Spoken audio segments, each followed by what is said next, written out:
नमस्कार, आप देख रहे हैं उत्तराखंड। मैं हूं आपके साथ संदीप तिवारी। मुख्यमंत्री पुष्कर सिंह धामी किच्छा पहुंचे। किच्छा के आपको बता दें कि खुरपिया में निर्माणाधीन सैटेलाइट एम्स का निरीक्षण किया। साथ ही आपको बता दें कि किच्छा के इंदिरा गांधी खेल मैदान में आयोजित अभिनंदन समारोह में भी शिरकत की। सैकड़ों की संख्या में उपस्थित लोग वहां पर मौजूद रहे। भाजपाइयों द्वारा शिक्षा से सैटेलाइट एम्स स्मार्ट औद्योगिक सिटी की सौगात दिए जाने पर स्वागत समारोह आयोजित हो रहा है। आपको बता दें कि पूर्व रक्षा राज्य मंत्री अजय भट्ट, पुष्कर काला, कांग्रेस विधायक तिलक राज बेहड़, विधायक शिव अरोड़ा, तमाम वरिष्ठ भाजपाई भी मौजूद रहे।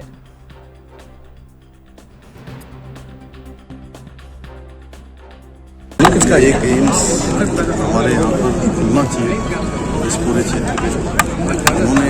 उन्होंने हम सबकी मांग बहुत गंभीरता से लिया और एक एम्स हमको यहाँ पर स्वीकृत हुआ। इसका काम बहुत मैं आदरणीय प्रधानमंत्री नरेंद्र मोदी जी का बहुत धन्यवाद करता हूँ कि उन्होंने इस क्षेत्र की समस्या और यहाँ के लोगों के स्वास्थ्य के लिए, जिनको दिल्ली जाना पड़ता था, अन्य स्थानों पर भटकना पड़ता था, अब बाहर नहीं जाना पड़ेगा। अब उनके घर के पास वो पूरे जो सबसे अच्छी सुविधाएं होती हैं स्वास्थ्य के क्षेत्र की वो मिलेंगी। और ये सबसे बड़ी बात ये भी है कि हमारा एक एम्स पहले ही जो है इस केस में स्वीकृत हो चुका है और अब हमारे राज्य के अंदर एक एम्स की ओपीडी वहाँ पहले से चालू है और 2025 के अंत तक यहाँ पर भी एम्स की सेवाएं शुरू हो जाएंगी। ये हमारे लिए बहुत बड़ी सौगात है किसान और स्वास्थ्य मंत्री। सर, कर्मचारियों से मुलाकात करनी चाहिए। कर्मचारी बहुत सारे, चूँकि ज़्यादातर तो यहाँ के स्थानीय हैं, उन सबसे बात की है। महिला कर्मचारियों से भी बात की है और उनसे हालचाल भी है कि काम करने में कोई परेशानी तो नहीं होगी, किसी प्रकार की कोई दिक्कत तो नहीं। सभी ने संतोष प्रकट किया है कि हमें कोई परेशानी नहीं, अच्छे से काम हो रहा है, सभी प्रसन्न है। Thank you sir. खटीमा के जंगलों से खैर की लकड़ी की तस्करी कर यूपी जा रहे पिकअप वाहन को वन विभाग की टीम ने घेराबंदी कर वाहन चालक सहित पकड़ने में सफलता प्राप्त की है। वहीं अन्य तस्कर मौका देखकर फरार हो गए। इस दौरान बेखौफ वन तस्करों ने वन विभाग की गाड़ी को भी टक्कर मार दी, जिससे 2 वन कर्मियों को मामूली चोटें आई हैं। वन विभाग ने उक्त कार्रवाई में लाखों रुपए की खैर की लकड़ी बरामद की है। वही वाहन छोड़ भागने का प्रयास कर रहे 2 तस्करों को भी टीम ने दबोच लिया। साथ ही आपको बता दें कि वाहन की तलाशी लेने पर 44 गिल्टे खैर के लगभग 30 कुंटल पाए गए, जिसकी कीमत 2 लाख रुपए आंकी गई है।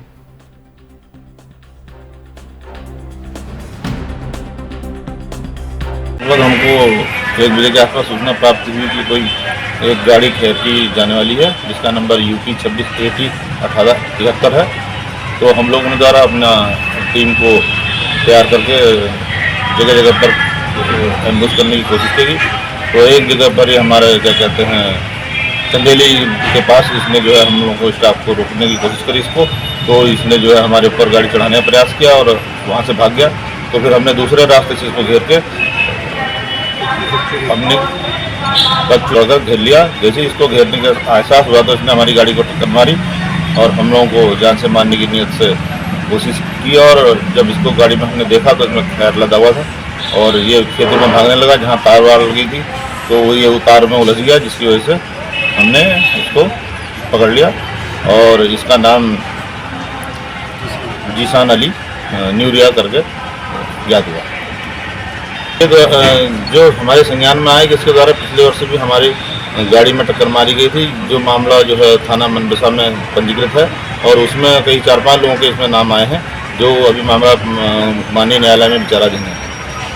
इसके अलावा रुके रहती है, जिसके लिए हमने हमारे द्वारा विशेष प्रयास किया गया, तब ये कैप्चर में आया है। उत्तराखंड में जेलों से फरार कैदियों पर राजनीति गरमाई हुई है और इसको ज्यादा तूल हरिद्वार की जेल से 2 कैदियों के फरार होने ने दिया है। इस घटना पर कांग्रेस ने प्रशासन पर गंभीर आरोप लगाए हैं। मीडिया से बातचीत करते हुए गरिमा दसौनी ने कहा कि कोविड के समय जेल से कैदियों को पेरोल पर छोड़ा गया था। राज्य की जेलों से 581 कैदी वापस जेल नहीं गए और 2 कैदी कल हरिद्वार की जेल से फरार हो गए। प्रदेश में शासन राजनीतिक हो गया है और सरकार आंख मूंद कर सोई हुई है।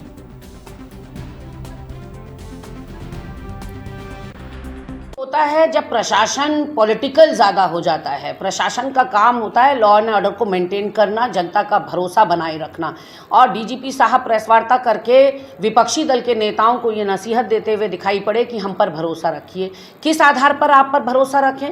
581 कैदी जो हैं कोरोना काल में संक्रमण के भय से पैरोल पे अपने घर भेजे गए और उसके बाद किसी ने फॉलो अप ही नहीं किया। कोरोना काल को बीते 3 साल से ज़्यादा का वक्त हो गया, वो अभी भी फरार चल रहे हैं। हमारे बगल में बस में बैठा हुआ आदमी या दुकान में या रेस्टोरेंट में बैठा हुआ आदमी कितना बड़ा दुर्दांत अपराधी है, बलात्कारी है, हत्यारा है, डकैत है, चोर है, कुछ पता ही नहीं, विकृत मानसिकता का है, ये कुछ पता ही नहीं चल रहा है। तो किसके भरोसे आखिर प्रशासन ने, पुलिस प्रशासन ने उत्तराखंड की जनता को छोड़ा हुआ है। और कल की घटना तो करेला ऊपर से नीम चढ़ा हो गई है कि 581 तो पहले आप ढूंढ नहीं पा रहे हैं, किसी अधिकारी के पास कोई जवाब नहीं है कि ये कहां फरार चल रहे हैं। और अब इनामी राशि घोषित करने की बात की जा रही है इन कैदियों पर, और 2 कल हरिद्वार से भी फरार हो गए रामलीला के दौरान। तो ऐसे में ये एक झन्नाटेदार तमाचा और एक आईना है पूरी की पूरी सरकार और पूरे के पूरे प्रशासन को। रक्षा मंत्री राजनाथ सिंह ने शनिवार को सीमा सड़क संगठन की ओर से बनाए गए 75 प्रमुख बुनियादी ढांचा परियोजना का लोकार्पण कर राष्ट्र को समर्पित किया। इन सभी परियोजनाओं में कुल 9 परियोजनाएं उत्तराखंड की भी शामिल हैं। लोकार्पण कार्यक्रम में वर्चुअल रूप से शामिल हुए मुख्यमंत्री पुष्कर सिंह धामी ने उत्तराखंड की 9 परियोजनाओं का लोकार्पण करने पर रक्षा मंत्री राजनाथ सिंह का आभार व्यक्त किया।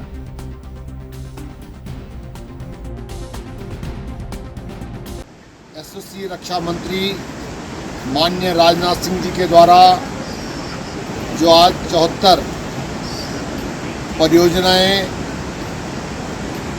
आर्मी को और जो बन चुके हैं उनको जो है उनका विधिवत उद्घाटन हुआ। और मैं यहाँ पर आज हमारे यहाँ पर जो BRO के कमांडर हैं श्री श्रीवास्तव जी, आज जो है हमारा यहाँ पर जो कच्छा सेतु पुल बनकर तैयार हुआ, और मैं BRO की पूरी टीम को भी बधाई देता हूँ और माननीय राजनाथ सिंह जी का और अपने देश के यशस्वी प्रधानमंत्री माननीय मोदी जी का आभार व्यक्त करता हूं कि जो उनकी सोच है, जो उनका विज़न है कि हमारी सीमाएं, हम सीमाओं तक कैसे सड़क से पहुंचे, उसका जीता जागता उदाहरण जो हमारा एक कच्छा ब्रिज था। बहुत डिफ़िकल्ट स्थिति यहाँ पर थी और BRO की टीम ने बहुत अच्छा काम किया। 18 में ये काम शुरू हो गया था और आज जो है 24 में ये बनकर तैयार, और इसका विधिवत जो है माननीय राजनाथ सिंह जी के द्वारा वर्चुअल बैठक के माध्यम से इसका जो है उद्घाटन किया गया। और उनके निमित्त मैं यहाँ पर पहुँचा हूँ और इसका जो है यहाँ पर हमारे तमाम जो BRO के अधिकारी हैं, हमारे जो आर्मी के और हमारे ITBP के तमाम जितने भी हमारे फौज से लगे हुए सभी लोग यहाँ पर आए, और सबका मैं आभार व्यक्त करता हूँ और माननीय अपने रक्षा मंत्री जी का भी बहुत बहुत आभार व्यक्त करता हूँ।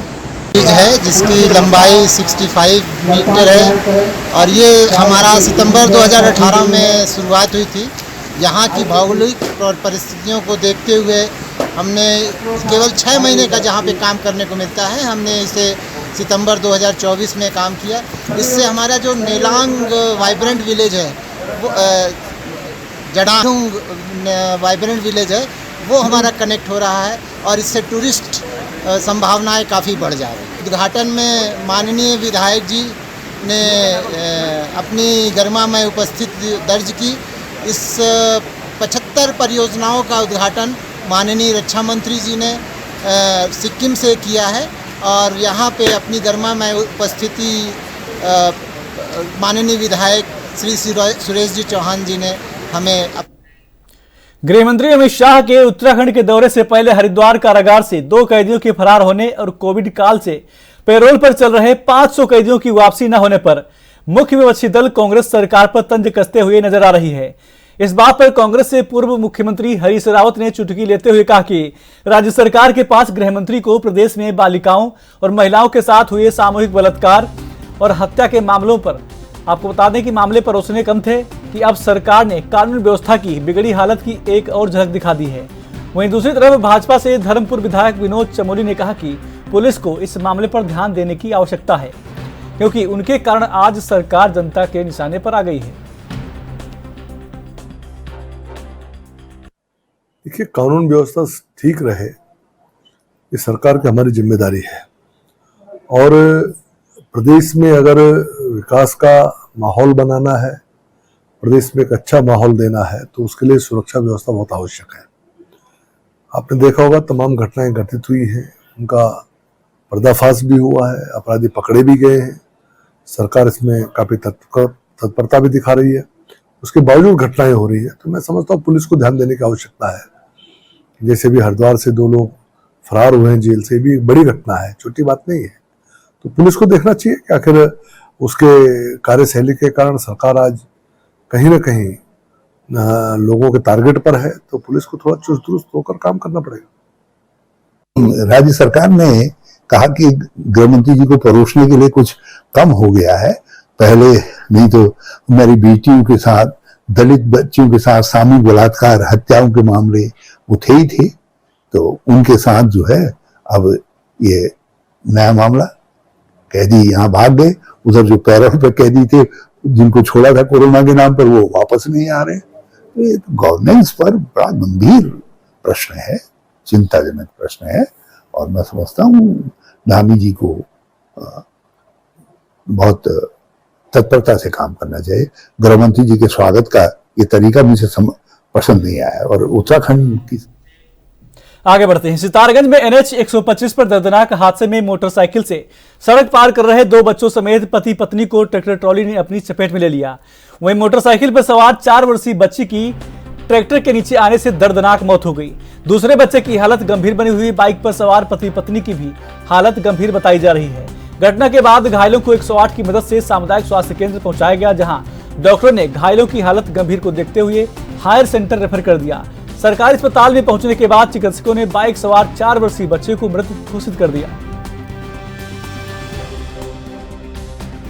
जो ये एक्सीडेंट हुआ, ऑन द स्पॉट में एक की डेथ हो चुकी थी और एक माही 2 साल का बच्चा था, उसको आगे रिफर कर दिया, हायर सेंटर कर दिया, उसको ऑर्थो ओपिनियन के लिए भेजा। और जो माँ बाप थे, माँ तो ठीक थी और जो बाप की तबीयत थोड़ा मोटोमा होता उसको भी रिफर कर दिया। जिसकी मृत्यु वो 4। खबरों में आगे बढ़ते हैं। आगामी त्योहारों को लेकर वरिष्ठ पुलिस अधीक्षक अजय सिंह ने भारी पुलिस बल के साथ मुख्य मार्गों पर पैदल गश्त की और उसके बाद सुरक्षा व्यवस्था का जायजा भी लिया। इस दौरान वरिष्ठ पुलिस अधीक्षक ने सुरक्षा को लेकर होटल और रेस्टोरेंट का औचक निरीक्षण कर होटल संचालकों को बाहर से आने वाले यात्रियों के सत्यापन और संदिग्ध लोगों पर नजर रखने के भी निर्देश दिए। दरअसल आपको बता दें कि उत्तराखंड सरकार द्वारा आपराधिक घटनाओं की रोकथाम के लिए पुलिस प्रशासन को सख्त निर्देश दिए हैं, जिसको लेकर पुलिस प्रशासन अलर्ट मोड पर रहकर काम कर रहा है। रात्रि गश्त के दौरान वरिष्ठ पुलिस अधीक्षक अजय सिंह ने लापरवाही बरतने वाले अधिकारियों और कर्मचारियों के खिलाफ कार्रवाई करने की भी चेतावनी दी है। हालांकि विकासनगर कोतवाली निरीक्षक आपको बता दें कि उनके द्वारा संदिग्ध लोगों को चिन्हित कर उनके खिलाफ प्रभावी कार्रवाई की जा रही है, जिसको लेकर वरिष्ठ पुलिस अधीक्षक संतुष्ट नजर आए हैं।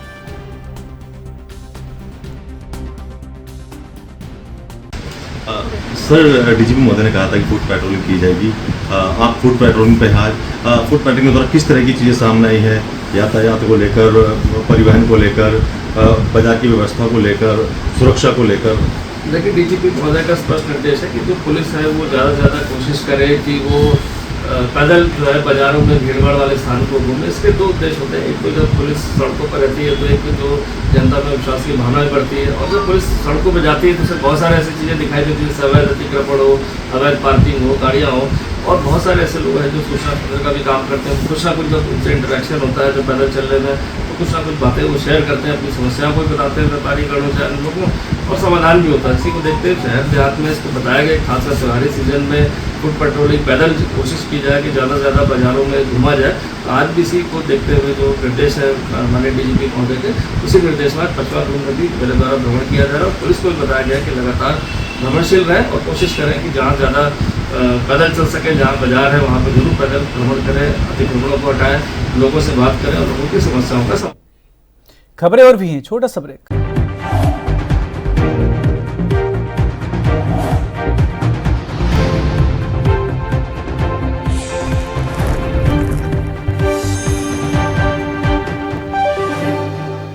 ब्रेक के बाद स्वागत है आपका। खबरों में आगे बढ़ते हैं। उधम सिंह नगर जिला मुख्यालय में युवती को बेहोश कर शारीरिक संबंध बनाने के आरोपी को पुलिस ने गिरफ्तार कर लिया है। रुद्रपुर पुलिस को पीड़िता ने बताया था कि शादी का झांसा देकर आरोपी ने कोल्ड ड्रिंक में नशीला पदार्थ मिलाकर बेहोश किया और फिर शारीरिक संबंध बना लिए। पुलिस ने रिपोर्ट दर्ज करने के बाद आरोपी को दबोच लिया और जेल भेजने की कार्रवाई शुरू कर दी।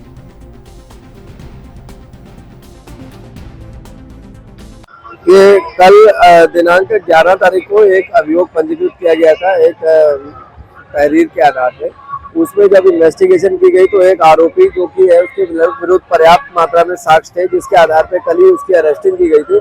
उनको माननीय न्यायालय के समक्ष प्रस्तुत करके उनको न्यायिक अभिरक्षा में भेजा जा चुका है और इसमें इन्वेस्टिगेशन चल रही है। आगे इन्वेस्टिगेशन में जो भी फैक्ट्स आते हैं उसके हिसाब से अग्रिम कार्रवाई की जाएगी। हरिद्वार जिला कारागार से 2 कैदियों के भागने से हड़कंप मच गया है। कैदी पंकज निवासी रुड़की और राजकुमार निवासी गोंडा उत्तर प्रदेश दोनों जेल से फरार हो गए हैं। पंकज हत्या के मामले में आजीवन कारावास काट रहा था, जबकि राजकुमार विचाराधीन कैदी है। पुलिस दोनों की तलाश कर रही है। बताया जा रहा है कि रामलीला का मंचन जेल में चल रहा था, साथ ही कुछ निर्माण भी कराया जा रहा था, जिसको लेकर एक सीढ़ी लगी थी जहां से दोनों कैदी फरार हो गए।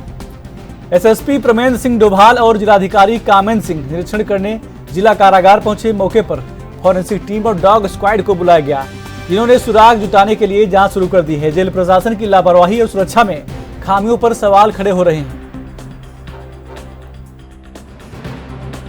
आज सुबह करीब 6:30 बजे के आसपास कंट्रोल रूम के माध्यम से पुलिस को सूचना मिली थी कि 2 कैदी यहाँ जेल से कल शाम के समय रामलीला यहाँ पर एक कार्यक्रम चल रहा था, उसका फायदा उठाते हुए कंस्ट्रक्शन साइट में से एक सीढ़ी को उठा के और दीवार फांकते यहाँ से निकले हैं। इसमें एक जो कैदी है वो 302 के मुकदमे में सजायाफ्ता है पंकज, और एक कैदी उसमें अपहरण के मुकदमे में अभी अंडर ट्रायल चल रहा है। इन दोनों की तलाश हम लोगों के द्वारा की जा रही है और जो संबंधित जो धाराएं हैं उसका अभियोग पंजीकृत थाना सिरपुर में किया गया है। हमारी टीम इसके सर्चिंग के लिए लगातार हम लोग लगे हैं और जल्दी ही इसमें रिजल्ट इसमें दिया जाएगा। हाँ, इसमें एक जो कैदी है पंकज वो सजायाफ्ता भी है और परम वाल्मीकि ग्रुप से वो जुड़ा रहा है और एक 302 के मामले में यहाँ निरुद्ध है और उसमें सजा भी हुई है उसको, और उसका भी हम लोग जल्दी ही एक चुनौती के तौर पे से ले रहे हैं। उसमें जल्दी देखिए, कल शाम की ये घटना है, करीब 7:30-8 बजे के आसपास की ये घटना है और उसके बाद जेल प्रशासन के द्वारा खुद अपने स्तर से ही इसमें ढूंढने का प्रयास किया जा रहा था। पुलिस को सूचना सुबह इनके द्वारा दी गई है। हम इन जो डिले का कारण है उसका पता लगा रहे हैं कि वो क्यों इतना डिले हुआ है सूचना में, और साथ में जो एक SOP है क्या वो प्रॉपर तौर पर फॉलो हुई या नहीं हुई उसको भी ये भी जांच करें। पर जेलर जो हैं ऑलरेडी यहाँ पर अभी तैनात हैं। जेल अधीक्षक इस समय छुट्टी पे हैं, आज वो वापसी करेंगे। जो जेल मैनुअल्स हैं उसकी क्या SOP है उसको अभी हम लोग भी चेक करा रहे हैं क्या उसमें किस प्रोसेस से ये होना चाहिए था। अगर इनके पास सूचना रात के समय मिल गई थी तो डिले के कारण पता लगा। 2 बंदी हैं, एक पंकज है जो रुड़की का रहने वाला था, हत्या के केस में निर्दोष था, और दूसरा जो था वो एक रामकुमार था जो गोंडा का रहने वाला है और ये अपहरण और फिरौती के मामले में दोषी था। ये दोनों कल यहाँ से पलायन कर गए हैं और लोगों ने निरीक्षण किया हमने कप्तान साहब ने, तो इसमें ये पाया गया है कि जेल प्रशासन की लापरवाही है। अंदर एक निर्माण कार्य चल रहा है, वहाँ पे एक सीढ़ी पड़ी हुई थी तो वो सीढ़ी का यूज किया इन लोगों ने, और अंदर रामलीला भी चल रही थी तो जो इनके वरिष्ठ अधिकारी थे वो सब लोग रामलीला में बिजी थे, इनके जो होमगार्ड्स वगैरह ड्यूटी पे थे वो भी रामलीला में बिजी थे। तो उसका मौके का फायदा उठाते हुए उन लोगों ने सीढ़ी का और अपने कपड़ों का यूज किया और दोनों यहाँ से फरार हो गए। तो इसमें FIR दर्ज हो गई सिरपुर थाने में, पुलिस इन्वेस्टिगेशन कर रही है।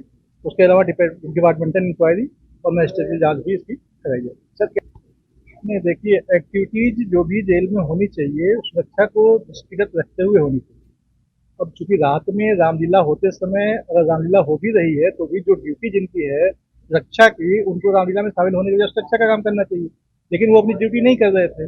और जेल अधीक्षक जो है यहाँ पे वो अवकाश पे हैं, तो जो जेलर है उनकी जिम्मेदारी थी कि वो रामलीला में बिजी होने के बजाय अपनी ड्यूटी करते, उन्होंने अपनी ड्यूटी ठीक से नहीं निभाई, इस वजह से घटना हुई है। तो निश्चित तौर पर जो जिम्मेदार हैं वो तो उनकी सजा होगी, सर उनको पकड़ने के लिए तलाश।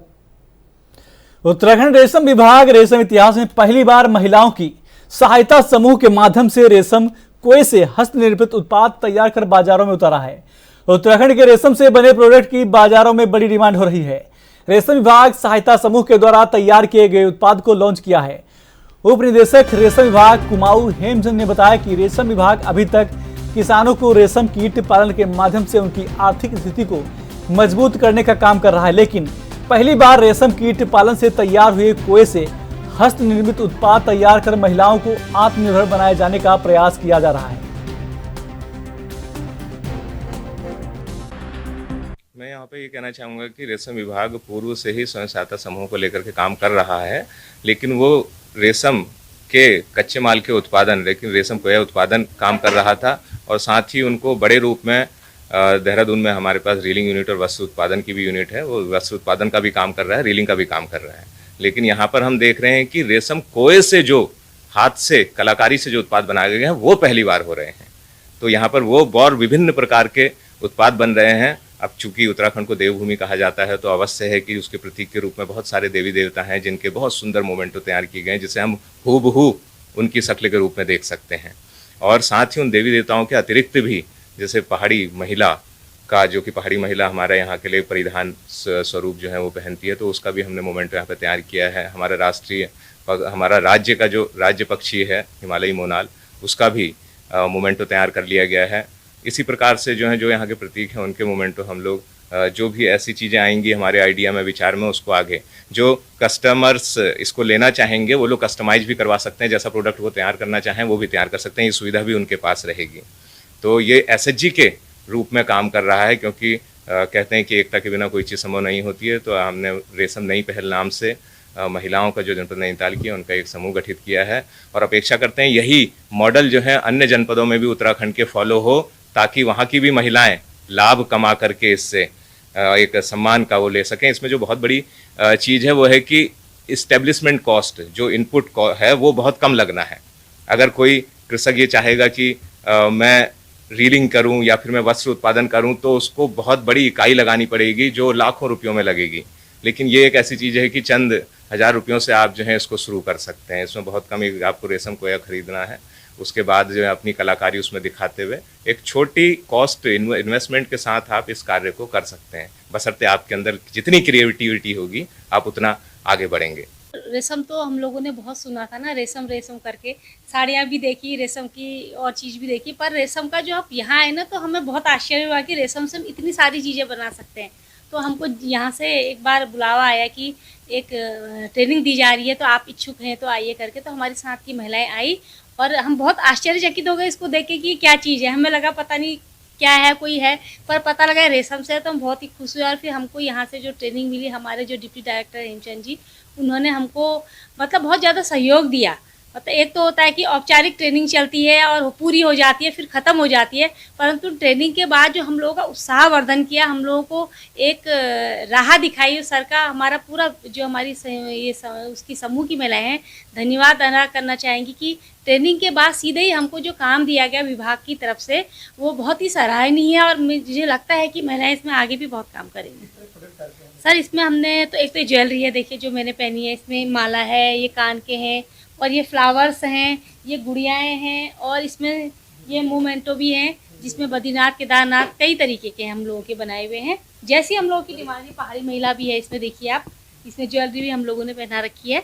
इस तरीके से हम लोग, और इसके साथ साथ हम लोग ये भी कर रहे हैं ना, सिर्फ हम लोग इसमें ऐसी चीज़ों को भी बना रहे हैं जो हमारी कुमाऊनी जो विलुप्त हो चुकी है, जैसे ढोल दमाऊ है, रणसिंगा है, इस तरीके को भी हम दोबारा से लोगों के सामने प्रस्तुत करना चाहते हैं कि हमारी जो आने वाली पीढ़ी है वो जाने कि हमारे पारंपरिक वाद्य यंत्र क्या थे या हमारा राज्य वो पशु क्या है, पक्षी क्या है, बच्चे भी देखेंगे तो चित्र के साथ साथ उनकी जान। बुलेटिन में मेरे साथ बस इतना ही। आप देखते रहिए ANB न्यूज। नमस्कार।